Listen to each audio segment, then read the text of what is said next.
कर रहे हो आप एक उसका सोशल पर्पस ऑब्जेक्टिव होना चाहिए। क्या आपको लगता है कि रिस्क जो है वो समझना लोगों को बहुत ज़रूरी है before doing any financial transaction? Everything starts and ends with risk. ये एक इंटरेस्टिंग एसेट क्लास है और ये बॉन्ड्स हम जैसे इशू करते हैं तो आपको तो हर महीने पैसे वापस, आपने 10,000 रुपये लगाए, 10 महीने का पैसा है तो आपको 1,000 रुपये प्लस ब्याज हर महीने आ रहा है आपके अकाउंट में। आप ये PMS AIF भी करते हैं? इसका return is 14.25%। 14.25% is like Nifty returns over last 9-10 years, so that is a very good return.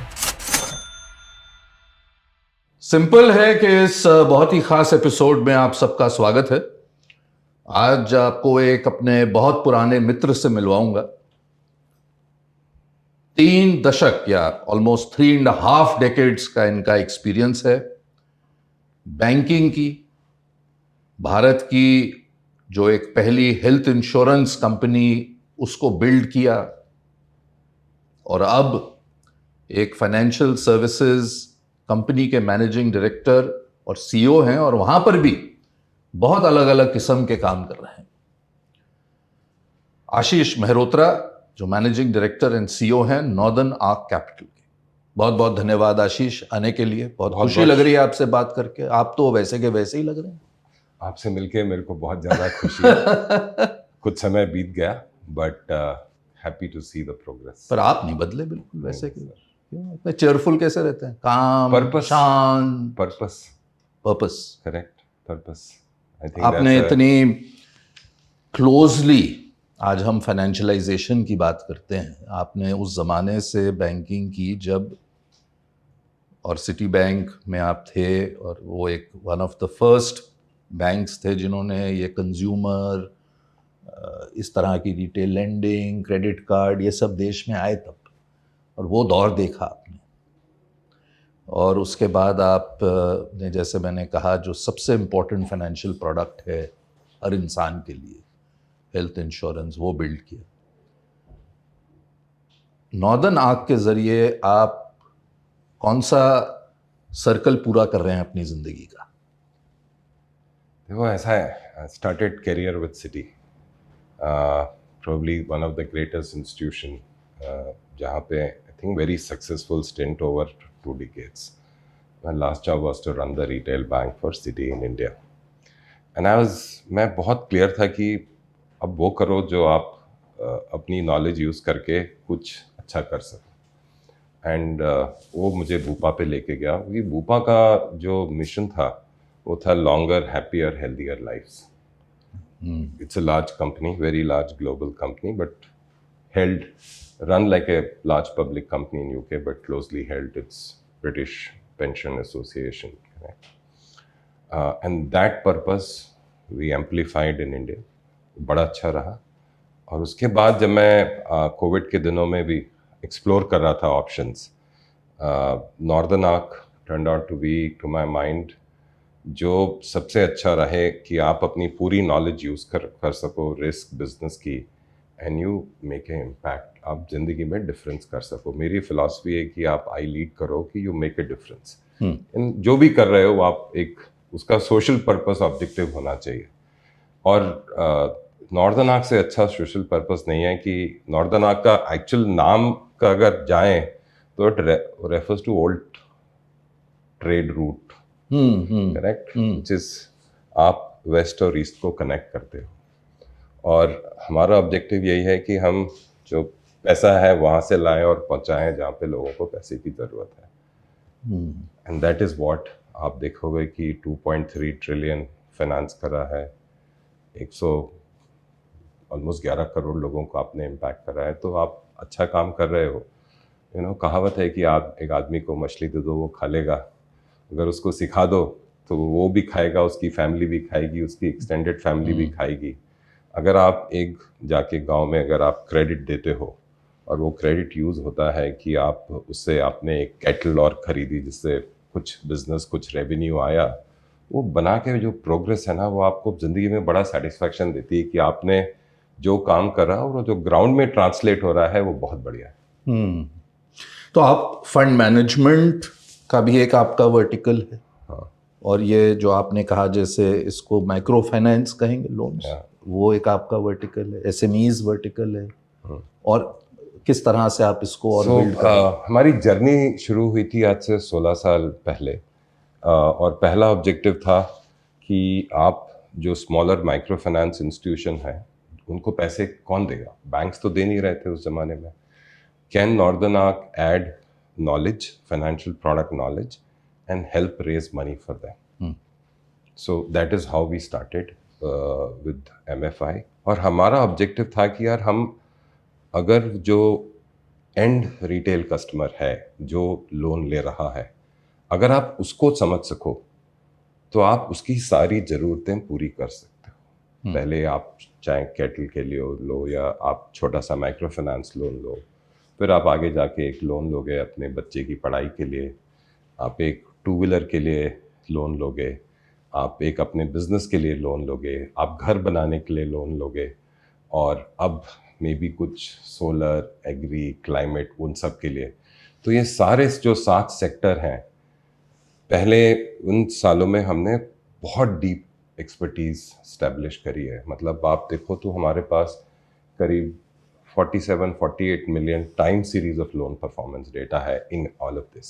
So objective ये है कि कस्टमर चाहे कोई भी हो, उसकी ज़रूरतें अलग अलग हैं, उनका आप कैसे उसको रिस्क एसेस करते हो और उनको आप कैसे पैसे देते हो. 11 करोड़ लोगों के साथ आप जुड़े रहे हैं किसी ना किसी वक्त. तरह से. हाँ. My God.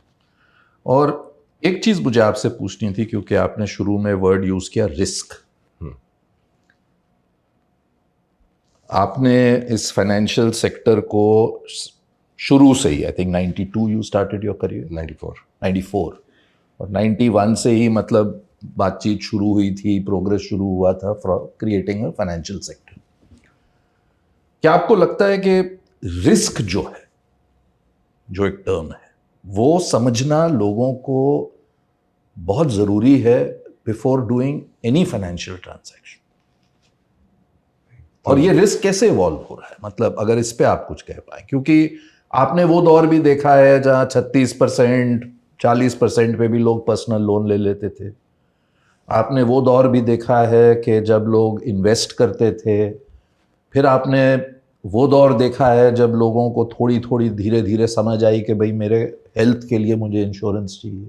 ये सारे सेक्टर, जैसे आपने कहा कि ये सब रिस्क की अंडरस्टैंडिंग से जुड़े, और मेरे ख्याल से इंसान सबसे बड़ी गलती वहीं करता है जब अपने खुद की रिस्क कैपेसिटी को समझ नहीं पाता, और जाके या तो इन्वेस्ट करते हैं या लोन लेते हैं, फिर कहते हैं ये खराब है, ये गलत है, ये. तो everything starts and ends with risk, including deposits. Correct. अब हर एक चीज़ में the risk associated is there, and how do you assess that risk, how do you price that risk, and how do you manage that risk, to me becomes the most important piece. I think एक छोटा सा example लेते हैं. when हमने देखना शुरू करा कि हमारे पास इतना डेटा है, और कोई इन जो 2 लाइन हम जो बिज़नेस चलाते हैं, एक जब हम डायरेक्टली पैसा देते हैं, या दूसरा जब हम अदर कंपनीज को पैसा देते हैं, उनको उनके कैसे कस्टमर होंगे, उनकी क्या ज़रूरतें हैं, किस ज़रूरत के लिए हम दे रहे हैं, और वो कैसे पैसे एंड कस्टमर तक जा रहे हैं, और वो एंड कस्टमर से पैसे कैसे वापस आ रहे हैं, ये भी बहुत ज़रूरी है. एंड आई विल कुछ एग्जांपल लेके बताता हूँ कि जब आप सिस्टमिक देखते हैं रिस्क और सिस्टमिक फ्रॉड देखते हैं, तो ये पूरा जो साइकिल है कि आप कस्टमर को कैसे कनेक्ट करते हो, कैसे एंगेज करते हो, कैसे आप फुलफिल करते हो, कैसे उसकी आप ज़रूरतों को पूरा करते हो, और कैसे आप रिस्क को मॉनिटर करते हो, और पैसे वापस आते हैं. ये पूरी जर्नी का जो है यही तोड़ है. और ये हर एक चीज़ के लिए है. ये हेल्थ के लिए भी है, ये डिपॉजिट के लिए भी है, ये इन्वेस्टमेंट्स के लिए भी है कि आपने कहाँ पैसे लगाए और क्या प्रॉमिस रिटर्न है और क्या रिटर्न नहीं आ रहा. सो हमारी जो थीसिस ये रही है कि हम इस पॉलिसी को कैसे सिंप्लीफाई करें. एक सिंप्लीफिकेशन जो हमने बड़े 2-3 साल पहले करा, और काफ़ी कंपनियां यूज़ करने लगी हैं, हम बोलते हैं score cards, neo score. NUSCORE, neo score. Basically आपके पास 2 तरह की इंफॉर्मेशन आती है. एक जो मैं अपनी इंफॉर्मेशन भरता हूँ जब मुझे लोन चाहिए होता है, एक दूसरा आपके पास ब्यूरो से हिस्ट्री का डेटा आता है आपकी परफॉर्मेंस का। सो उनको दो, एक तो लीडिंग हो गया जो आज की तारीख की करेक्ट इन्फॉर्मेशन है या जो मैं यूज़ कर रहा हूँ, और एक लैगिंग हो गया जो पास्ट परफॉर्मेंस का डेटा है। इन दोनों को यूज़ करके एक कंपनी कैसे अपनी पॉलिसी को लाए कि मैं किसको पैसे दूं, कितने पैसे दूं, किस दाम पे दूं, और अगर मैं ये तीनों करूंगा तो मेरा क्या डिफ़ॉल्ट होगा, प्रेडिक्टिव प्रोबेबिलिटी ऑफ डिफ़ॉल्ट क्या होगी, उसके बेसिस पे देन आप अपनी पॉलिसी को फ्रेमवर्क पे एग्जीक्यूट कर सकते हो। सो जो हम दोनों चीज़ें करते हैं, हमारा जो पोर्टफोलियो है वो करीब 680 डिस्ट्रिक्ट में है। तो आप समझ लो 88% ऑफ इंडियाज जोग्राफी 80 डिस्ट्रिक्ट में हमारा पोर्टफोलियो स्प्रेड है। अबाउट 250 से लेकर 270 डिस्ट्रिक्ट हमारी जो इंडिपेंडेंट रिस्क टीम है वो जाके कवर करती है। और ट्रुथ एसिड टेस्ट यही है कि ये लोन कैसे ओरिजिनेट हुआ, कैसे अंडरराइट हुआ, कैसे सर्विस हो रहा है, और कैसे ये सनसेट हो रहा है। बिकॉज आपको हिंदुस्तान में बड़ी जोग्राफी है, लोकल कॉम्प्लेक्सिटीज बहुत हैं। It is India is not Bombay, Delhi where you and I live. बिल्कुल। तो आप ग्राउंड में जाओगे, उनकी ज़रूरतें, ग्राउंड का environment can lead to a lot. Like we saw पिछले साल कर्नाटका गवर्नमेंट एक लाई जिससे थोड़ा सा कलेक्शन में कंपनीज को फ़र्क पड़ा, but there are some district जो ड्रॉट प्रोन है 3 साल से वहाँ तो। सो अगर आप ये सारी इन्फॉर्मेशन अपने अंडरराइटिंग में नहीं लाओगे तो आपके फिर लॉसेस ज़्यादा आएंगे। ये तो लोग आपके पर्सनली जाते हैं इन जगहों? Yes yes. आप इस कंपनी को पब्लिक भी ले गए, हाँ जी, वो सफर कैसा रहा? बहुत ही अच्छा रहा, बहुत ही एक्साइटिंग। देखो, एक northern arc is a very unique institution. मैं आपको सच बता रहा हूँ, मैं लास्ट वीक में सिंगापुर में था और मैं 2 लोगों से मिला। एक यूके बेस्ड कंपनी है और एक सिंगापुर बेस्ड है। And in the impact finance world we are very respected for the work we have done, कि आप इतना क्रेडिट मोबिलाइज कर पा रहे हो और आपकी performance over the 16 years, you are profitable quarter on quarter, year after year, you're operating at a segment which is perceived to be high risk, but आप responsibly से काम करते हो और responsibly से कर पा रहे हो। And the people are doing this, saying I use the same model, whether fund management, balance sheet or placement, and build it in, the UK company is called Lendable. They're doing it in Africa and now they want to come to Asia. There's another company in Singapore and, they're so inspired, they're building the same model to enable in Cambodia and other places. So, तो बहुत powerful है। So, जब हम जाते हैं इन कंपनियों के पास, जैसे MFI हो गई, स्मॉल बिजनेस लोन कंपनीज हो गई, फिनटेक्स हो गए, व्हीकल फाइनेंस की स्मॉल कंपनीज हो गई जो स्टेट में ऑपरेट करती हैं, उनकी लीडरशिप है उस मार्केट्स में जब ऑपरेट करती हैं, एग्रीकल्चरल फाइनेंस कंपनीज हो गई, सोलर फाइनेंस कर रहे हैं, तो we help them by giving small money from our own balance sheet.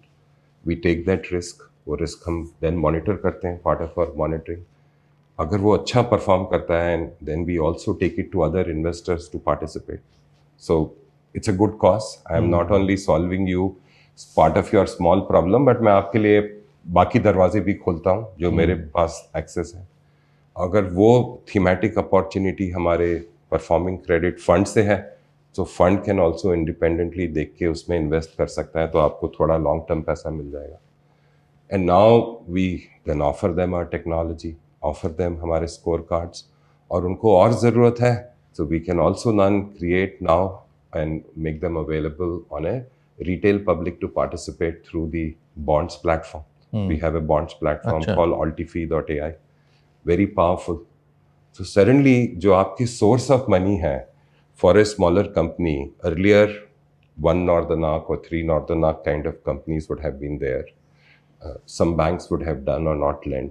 Suddenly आपके डोर तो बहुत वाइड हो गए। So आप देखिए जो ग्रोथ ऑफ रिटेल क्रेडिट है, 17-18% growth rate over the last 10 years, ये बहुत ही अच्छा हुआ ना। पहले आपके पास सोर्स ऑफ फंड थी, कैपिटल थी, या आपके पास डेट था, डेट देने वाले कुछ लोग हुआ करते थे। फिर हम नॉर्दर्न आर्क जैसे लोग आए जो आपके लिए और दरवाजे खोलते हैं, आपको NCD कराते हैं, बॉन्ड्स कराते हैं।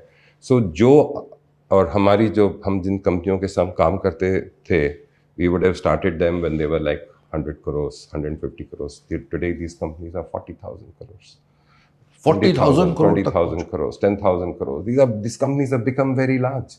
हम फिर भी उनके लिए कुछ स्ट्रक्चर्ड फाइनेंस, सिक्योरिटाइजेशन, कैसे हम आपके लिए लिक्विडिटी जनरेट करें, ये सारे ये जो एंटरप्रेन्योरशिप का कल्चर है, एक जगह आपने समझा दिया कि जैसे कोई छोटे गांव में किसी की ज़रूरत कैटल हो सकती है, किसी की ज़रूरत छोटा, बहुत छोटे माइक्रो फाइनेंस जैसे आपने कहा। एक तरफ हो गए जो एसएमईज हैं जो बढ़ना चाहते हैं, और एक तरफ हो गए यंग लोग जो काम नहीं अपना खुद का कुछ शुरू करना चाहते हैं। उनको भी आप बिल्कुल इन्वॉल्व करते हैं, बट सिर्फ क्रेडिट के आप फंडिंग भी करते हैं? फंडिंग करते हैं ना।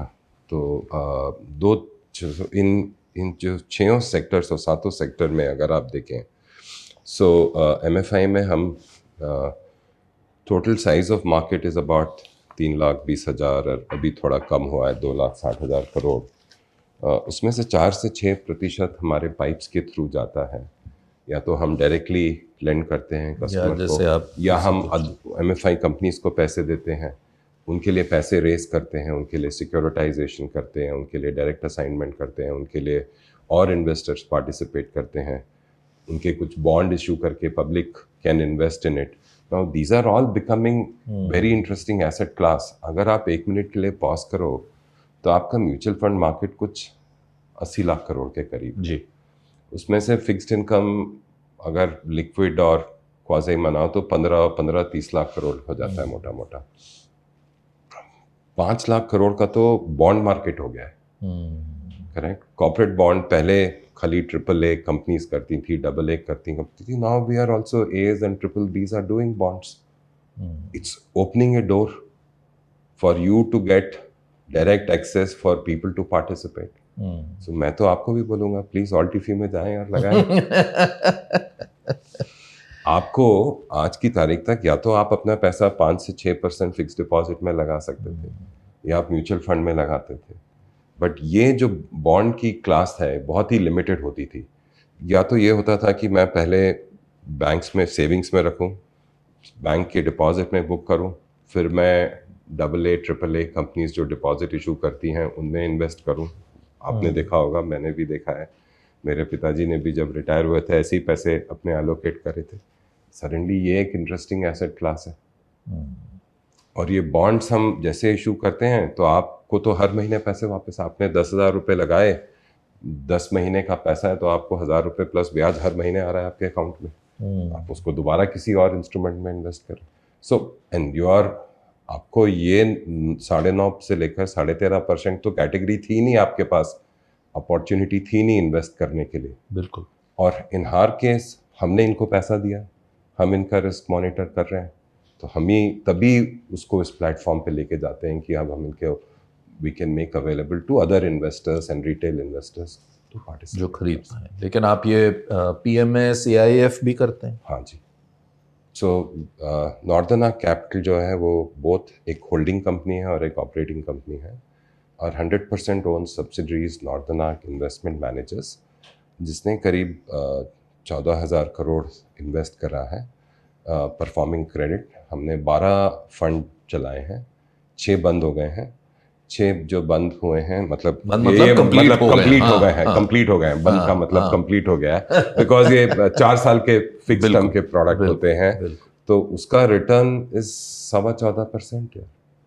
14.25% is like nifty returns over last 9-10 years. So that is a very good return. So it has AIFs and PMS, both we do. But we only do in the 7 sectors where we operate. Largely in the companies where we are monitoring risk 100%, we are investing in it. That's the only pools. And we have both institutional investors, multilaterals, HNI, people like you who invest in it. मैं तो बहुत छोटा आदमी हूँ आशीष, HNI कहाँ बोल दिया आपने मेरे को? ये बात मैं ये कह रहा हूँ आपसे कि अब क्या रिटेल भी जाएंगे म्यूचुअल फंड? नहीं, अभी तो ये बहुत ही अच्छा कैटेगरी है जिसमें हम ऑपरेट करते हैं। आज की तारीख में आप मिलोगे तो बहुत लोग ये everybody wants to do this funds, but performing credit is a very good category. So we are now launching 2 or 3 interesting products. We're going to launch slightly at 15% diversified asset fund we are launching. We are launching a very nice small business fund where एक multilateral आ रही है first loss and then we leverage finance होगा. Then we are trying to raise a climate fund. So there are 3 or 4 funds and there is financial services fund again on the same 13% category which is getting closed this month. अच्छा. So we will raise a lot of and given we have a 9-year track record, not many funds have this kind of a track record of performance. So people prefer Northern Arc over other funds. ये city bank में जब आप थे और अब भी आप 2 completely अलग डायमेंशन के लोगों से मिलते हैं. टॉप HNI से भी आप मिलते हैं हाँ, और जो एक क्या कहूँ लो इनकम गरीब इंसान को भी आप सपोर्ट कर रहे हैं ऊपर आने के लिए. और भारत में आज जिस तरह से एक ग्रोथ की स्पिरिट है, एस्पिरेशन की स्पिरिट है कि केवल मिडिल क्लास नहीं, लोअर मिडिल क्लास भी ये कह रही है कि हमें भी अपने बच्चों को अच्छी पढ़ाई देनी है, शिक्षा देनी है, हमें भी अच्छी मेडिकल केयर चाहिए, बिल्कुल. हमें भी एंटरप्रेन्योर बनना है, हमें भी अपने बच्चे को विदेश भेजना. तो एक ये चेंज सोसाइटी में आया है. आपके मुताबिक ऐसी क्या 2 या 3 हैबिट्स हैं वेल्दी लोगों की? क्योंकि मैं जब 30 साल का अपना 32 साल का वो देखता हूं तो एक चीज जहां पे लोग मार खा जाते हैं वो है पेशेंस. नॉलेज तो चलिए हमारे समय में आशीष बहुत कम लोगों को थी फाइनेंशियल वर्ल्ड की. आज तो नॉलेज आपके फोन पे भी है, सब जगह है, मिल सकती है अगर आप चाहें तो. लेकिन ऐसी कौन सी हैबिट्स हैं जिससे लोग, आपने जैसे कहा कि मैंने एक्स को देखा यहां से यहां तक आते हो, लेकिन ऐसा नहीं कि सब यहां से यहां आए, कुछ आए और कुछ वहीं रह गए. तो इस पे अगर आप बता पाए. आई थिंक ये बिल्कुल ही बट 3 चीज़ें हैं जो स्टैंड करती हैं because in retail bank the biggest part of the business was the wealth management business and from 12 to 15 when I was running it, we were number 1 by a mile. सारे जो हाँ, so I think 3 खास चीज़ें हैं and I think बहुत ही important खास चीज़ें हैं. जो आपने बोला कि knowledge नहीं है, information है. So I think one is discipline. If you look at most of the people who have created wealth are very disciplined in execution and allocation. That is the truth. The second is a very लोगों की बड़ी defined expectation या गोल होते हैं.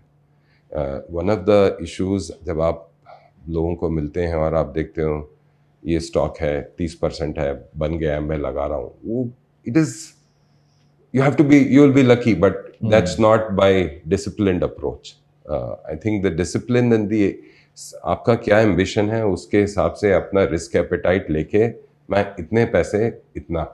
और तीसरा is I think their ability to differentiate between the good pick and patience to stand by it. ये आप मानते हैं कि आज भी एक समस्या है? तो बिल्कुल है. मैं आपको बताया कि अगर आपका निफ्टी इंडेक्स 13-14% दे रहा है और परफॉर्मिंग क्रेडिट भी आपको 13-14% दे रहा है, तो आप अपने एसेट एलोकेशन में and in the environment of जहाँ पे थोड़ी ज़्यादा अनसर्टेनिटी है, आप एलोकेट करो कि बॉस मेरे को थोड़ा फिक्स इनकम एलोकेट करो. सडनली अभी बॉन्ड्स का जो प्रोग्रेस पिछले 1-1.5-2 सालों में जो हुआ है वो 3 वजह से हुआ है. एक तो जो रेट जब आरबीआई ने रेपो रेट काटा उसका transmission in bonds markets has happened faster than the banks. The second, people are not saying कि लिसन मैं कितना एलोकेट कर रहा हूँ between fixed income. And I met this person, very interesting, has a sizable 200-300 crore portfolio. So you call him HNI in अपनी भाषा में. He says, boss, मैं ना आपके सारे बॉन्ड 1-1 करोड़ के मैं इन्वेस्ट कर देता हूँ because I am diversifying. मेरे को 9.5 से लेकर 13.5% के रेट में मेरा ये एलोकेशन काफ़ी है. बाकी मेरा 60% allocation equity. So he has discipline. he's not chasing ultimate return. He's saying मेरे को blended 12%, 12.5% is a very good return to have. Expectations भी इंसान को That's why. So one is the discipline, second is the execution की बस आपके predefined goal होने चाहिए कि मेरा stop loss क्या है, जो हम बोलते हैं कि this is my expectation, hence मेरी जो risk appetite है वो उसी हिसाब से मैं अपने पैसे allocate करता हूँ. So it goes back to the first question कि आपकी risk appetite क्या है and how are you allocating money basis the risk appetite. एक सवाल जनरल इंश्योरेंस, हेल्थ इंश्योरेंस का आपसे पूछना चाहता हूं.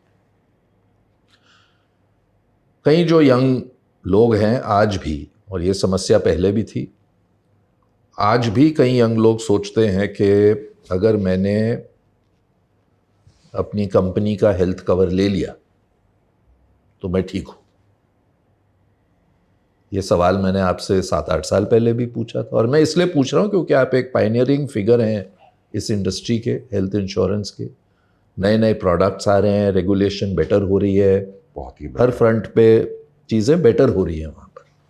लेकिन सोच कहीं ना कहीं अभी भी ये है कि अगर मैं एक एम्प्लॉय हूँ, मैंने नौकरी की है, मुझे एक हेल्थ कवर मिल रहा है, वो मेरे लिए काफ़ी. यही गलत है सोच में कि, एंड फिर सवाल जाता है risk appetite, my individual risk appetite. 2 example लेते हैं. मैं आई रिमेंबर जब हम अपना पहला घर खरीद रहे थे, तो आई वेंट टू इंश्योरेंस कि यार मेरे को रिवर्स चाहिए. मेरे को आज की तारीख में 1 करोड़ का कवर चाहिए, बट वो 10 साल बाद चाहे वो 1 लाख का हो जाए, because if something happens to me my house is protected. So I wanted a reducing health cover, and I said that's exactly what is the need is. The important question here in our life, there's only thing which is going down is your quality of life and health. And what you can get today at a price, you will not get it 5 years down the line. आप मेरे business से पूछेंगे और मैं बताऊंगा कि अगर सबसे ज़्यादा क्रेडिट लॉस जो होता है या क्रेडिट डिफ़ॉल्ट जो होता है, it is not because of mortality, it is because of morbidity. ये नहीं कि किसी का देहांत हो गया उसके वजह से सबसे ज़्यादा लॉस आ रहा है, कि घर में जो ब्रेड विनर है वो बीमार है, इनकम नहीं है, तो सबसे ज़्यादा loss. I am just saying loss को क्लासिफाई करें. बिल्कुल. The way to look at it, when you are 30 year old, you can buy a larger sum insured, and over a period of time it will continue. We all hit a retirement age, unless you are an entrepreneur, that you continue till last age. At that age, for you to get product of what you are used to, you will not get it. It will have a waiting period, it will have exclusion, जो आपको आज मिल सकता है वो आप लीजिए. और आप वो नहीं ले रहे हो तो मेरे हिसाब से आप अपनी एक टॉप अप प्लान तो ले ही ले लीजिए. और सब आजकल वैसे भी आपकी तरह तो है नहीं कि एक कंपनी में 20 साल रह गए. हाँ, but you need a medical तो चाहिए ना. 32 साल के करियर में 3 कंपनियों के साथ आप रहे. आजकल तो लोग हर साल कुछ बदलना चाहते हैं, 6 महीने. और इन्वायरमेंट भी वैसा हो गया है. Things are changing so fast. You want to reskill, you want to go to some of gig economy इतनी बड़ी हो गई है, तो आप डिपेंड नहीं कर सकते अपनी कंपनी के हेल्थ पे. हेल्थ तो you need to have. That's your risk cover you need to have. वो बोनस है जो आपको कंपनी दे रही है, आपको खुद अपना लेना है. That is a risk cover you need to have. That's a risk you are not pricing for in your personal life. एक और सवाल. You can price for the life risk by saying, listen, I will allocate my money in a manner that I create sufficient corpus for my family, and that will give me better return than are doing. But it is still makes sense to have a vanilla life cover. But health is must. As a CEO, जो आप रहे हैं अब काफ़ी समय से, और मैंने आपको सिटी बैंक में भी इंटरव्यू किया, मैंने आपको बूपा में भी किया, नीवा बूपा में, मैंने अब आपको कर रहा हूँ नॉर्दर्न आर्क. एस्पिरेशनल इंडिया में अब अपॉर्चुनिटीज़ खुल रही हैं लोगों के लिए. तो एक चीज़, कई चीज़ों पे बात होती है, वर्क लाइफ बैलेंस, सेहत पे आपने बात की कि कितना इम्पोर्टेंट है उस पर ध्यान देना. आप किस तरह से अपनी जीवन को चलाते हैं? देखो ऐसा है, हम if you love your work-life balance falls in place. And what, when I was looking in 15, option between going overseas again or wanting, मेरा ऑब्जेक्ट था कि मैं इंडिया में रहना चाहता हूँ, मेरे माँ मेरे साथ रहती थी, मैं उनको छोड़ के नहीं जाना चाहता, मैं एक ही लड़का था और मेरे पिताजी गुजर गए थे, तो मैं चाहता था कि माँ साथ में रहें। वो हिंदुस्तान में हो सकता है, आप सिंगापुर में कर सकते हो, but not as efficient at that point of time. So in India was such a vibrant market, the way I looked at it. There is so much to do. It is इतना excitement है। आप देखो ना, आज India का जो digital, we call it त्रिशूल, और आप जो इंफ्रास्ट्रक्चर है, it is better than most of the countries in world the class, first world. बिल्कुल Correct? Your payment infrastructure is superior. बिल्कुल। In our कैपिटल मार्केट आप देख capital लीजिए, market is robust. Yeah. You look at savings potential is robust. Your economy growth rate, because 64% is consumption led. You look at the way economy has grown for all what is transpired. जो भी हुआ है पिछले 6 महीने में trade को लेके, उस पे इकोनॉमी, द resilience तो है ना, हिंदुस्तान की resilience तो अनपैरेलल है। और जो तीसरी चीज which is very very good, कि अगर आपके पास इतना अपॉर्चुनिटी है, size of the population, there is so much to do. So there is solution. I think India's fintech, India's AI, you can take them to the world. If somebody can look, हमारे model को देख के inspire होके मैं बाकी देश में, can I go to these smaller companies, enable पैसा का फ्लो enable कर सकता हूँ कि कैसे क्रेडिट डिप्लॉय हो. There is so much of opportunity. Financial sector में आप कैसे इंटरेस्टेड हुए? IIM तो आप गए नहीं, देखो मेरे MBA पिताजी किया भी आपने? फाइनेंस में थे। अच्छा, तो finance तो में? he was CA अच्छा। in those days, so फिर तो चलिए, finance हाँ, was there and banking was very good, and insurance happened to be with Part purpose. उसी And ecosystem, actually हाँ। the ecosystem is here is also purpose, saying how do we, हम अपनी knowledge को कैसे use करें कि हम ये पैसे करा पाए। अगर हमने 2.3 ट्रिलियन अगर हमने लगाया, उसमें से बैलेंस शीट से तो 1 ही ट्रिलियन आया, बाकी जो 1.25 ट्रिलियन आया है वो तो फाइनेंशियल प्रोडक्ट नॉलेज, सिक्योरिटाइजेशन हुआ, how do you create structures ताकि अदर इन्वेस्टर्स कैन पार्टिसिपेट। सो आप काफ़ी डोर्स खोल रहे हो। आप हमारी खुद की बैलेंस शीट में देखोगे तो हमारी जो 30% फंडिंग है वो ग्लोबल मल्टीलैटरल से है, FMO, IFC, Proparco, these are all ADB, they are large lenders to us, and we take them and then open doors to other companies. So this is good money coming to India for the work which is what needed in these sectors, 7 sectors where we operate. आपका down time क्या रहता है? क्या करते हैं? Sir, downtime इतना में शांत स्वभाव के इंसान लगते हैं आप, हमेशा खुश।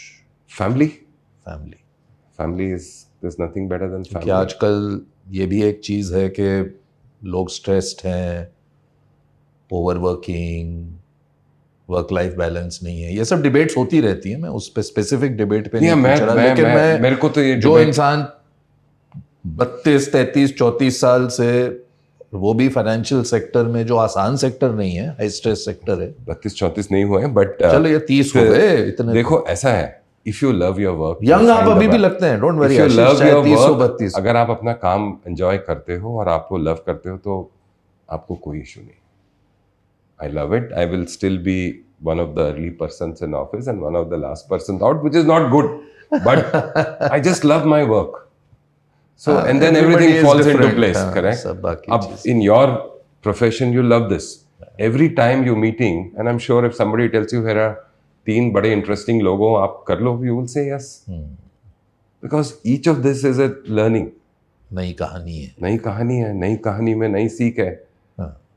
ये 30-32 पे आप इतने उत्तेजित क्यों हो गए? मैं तो ऐसे ही बोल रहा हूँ। कितने साल? अभी तो बहुत 28 साल से काम कर रहे हैं। चलिए 30 और 28 में इतना फर्क नहीं है। क्योंकि बहुत खुशी हुई आशीष बात करके एक बार फिर, और मैं भगवान से प्रार्थना करता हूँ कि जिस तरह का काम आप करना चाहते हैं, कर रहे हैं, उसमें आपको पूरी शक्ति मिले और सपोर्ट मिले। जिंदगियां बदल रहे हैं आप, और वो भी एक अहम समय में भारत की जर्नी में। Wish you all the very best. Thank you very much for coming. बहुत आपसे मिलके बहुत खुश हुई, धन्यवाद। Thank you.